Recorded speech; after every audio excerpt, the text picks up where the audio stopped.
Hey guys, this is me Sipra from Tekuk Lovely World. এই গল্পে তোমরা আমাকে জাঙ্কুকের চরিত্র দেখতে পাবে। যদি তোমাদের আমার চরিত্র ভালো লেগে থাকে তাহলে চ্যানেলটি সাবস্ক্রাইব করে পাশে থেকো। টাটা। হ্যালো গাইস, কেমন আছো তোমরা? আমি ফাই, ওনার অফ টেকুক সুইট ওয়ার্ল্ড। তোমরা এই স্টোরিতে আমাকে চরিত্র দেখতে পাবে। আশা করি তোমাদের স্টোরিটা ভালো লাগবে। আসসালামু আলাইকুম everyone, this me Lisa, owner of টেকুকি ওয়াল। আই হোপ সবাই আলহামদুলিল্লাহ খুব ভালো আছেন। আল্লাহর রহমতে আমিও খুব ভালো আছি। আমরা তিনজন একটা কোলাবরেশন স্টোরি করতে যাচ্ছি। আই হোপ সবার ওই গল্পটা খুব ভালো লাগবে। আর ওই গল্পটা সম্পূর্ণ আমার লেখা। আর হ্যাঁ, ওইখানে আমি ঘটকের চরিত্রে থাকবো। যাই হোক, বেশি কথা না বলে গল্পটা শুরু করা যাক। এই যে ফুলটুসি, আসো না কেন ছাদে? তুই আবার এসেছিস জাইঙ্গার বাচ্চা, আর আমি কেন বা ছাদে আসতে যাব? আরে শ্বশুরের মেয়ে ছাদে আসতে কি ভয় পাও নাকি? এ মা, কি বলো? আরে সাহেবের ছোট কন্যা কিনা ভয় পায়। আমার শ্বশুর মশাইয়ের একটা ফল পচা হয়ে গেছে। যাই হোক, আমার কাছে আসলে ঠিক হয়ে যাবে।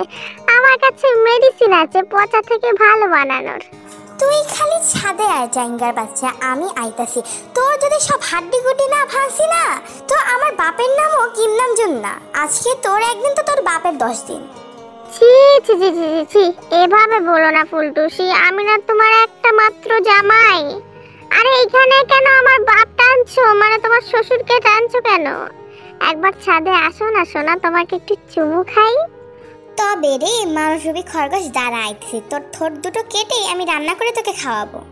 ও লে লে লে লে, আমার পাশের বাড়ির বউটা দেখি রাগ করেছে। দাঁড়াও সোনা, আমি তোমার কাছে আইতাছি।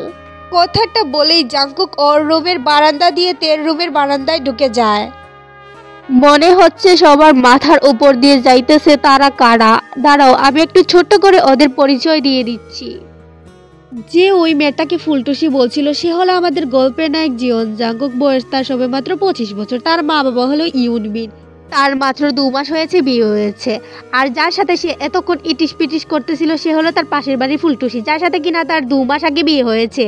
জাঙ্কুক তার ফুলটুসিওয়ালা বউকে সেই ল্যাংটা কাল থেকেই ভালোবাসে। তার একটা মাত্র ফুলটুসিওয়ালার নাম হলো কিম তাইয়ং, ডটার অফ নামজুন। তার বয়স মাত্র সবে 18 বছর। সেও তার স্বামীকে সেই ল্যাংটা কাল থেকেই ভালোবাসে। তার একটা নানি আছে দৌলত, নাম তার লিসা বানু। এতে তোর কিতা হইছে গো? তুই আমার হিরোর সাথে ইতা কিতা করবে গো?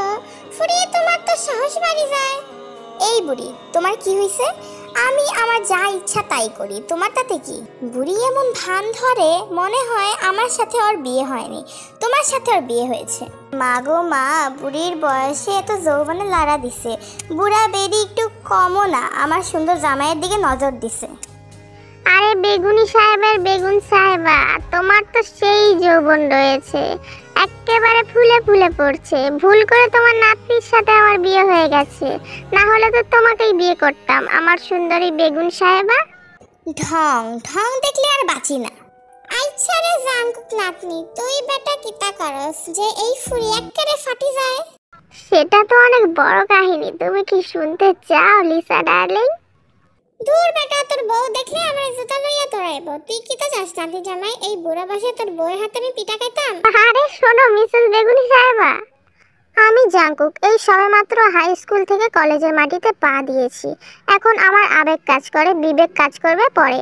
জানতে পারলাম আমাদের পাশের বাড়িতে একটা ফুলটুসি এসছে, তাও আবার আমার কিপটা বাপের কিপটা বন্ধু কিম নামজুং সাহেব এবং তার পরিবার। আমি আগে জানতাম না যে আমার বাবার কিপটা বন্ধুর এত সুন্দর একটা ফুলটুসি মেয়ে আছে। আগে জানলে সে কবেই বিয়ে করে একটা ক্রিকেট টিম বানিয়ে ফেলতাম। কিন্তু কষ্টটা হলো ওই ফুলটুসির বয়স কম, ফুলটুসিটা বড় হতে পারলো না। যাই হোক, আজ মার কথা রাখতে গিয়ে আমার বাপের সেই কিপটা বন্ধুর বাড়িতে তরকারি নিয়ে যাই। আগে তারা সিলেটে থাকতেন, এখন তারা কাজের সুবাদে ঢাকাতে এসেছেন। যাই হোক, কলিং বেল চাপতেই আমার ফুলটুসি এসে দরজা খুলে দেয়। পরনে তার একটা জিন্স প্যান্ট এবং গেঞ্জি, আর গলায় ওড়না পেঁচানো, চুলগুলো এলোমেলো। তাকে দেখে আমি তার দিকে হাঁ করে তাকিয়ে থাকি। আরে ফুলটুসি, এতদিন কোথায় ছিলে তুমি?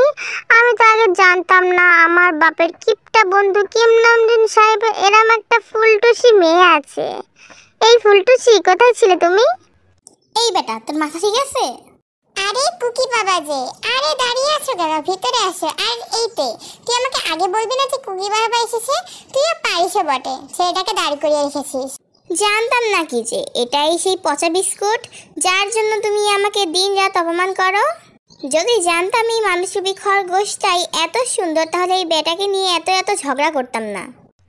আসলে আন্টি, মা আপনাদের জন্য তরকারি পাঠিয়েছে, এই নিন। বলেই জাঙ্কুক তার হাতের বাটিটা জিনের দিকে এগিয়ে দিল। বলে জাঙ্কুক তের দিকে তাকিয়ে একটা চোখ টিপা দিয়ে সেখান থেকে চলে যায়। শালা খাটাইস মানুষরূপী খরগোশ। ছেলেটা কি ভালো, কি শান্তশিষ্ট, কি ভদ্র কথাবার্তা, দেখলেই বোঝা যায়। শান্তশিষ্ট না অন্য কিছু, আস্তে আস্তে টের পাবেন মানুষরূপী খরগোশের শাশুড়ি আম্মা। আরে শাশুড়ি আম্মা না, মানে আন্টি, আমরা তো পাশাপাশি থাকি, এই বারান্দা থেকে ওই বারান্দায় যাওয়া যায়। আসবো একদিন, চলে যাই, আমার আজকে একটু কাজ আছে আন্টি। भरता नहीं ये आँखें रचती नहीं चाहे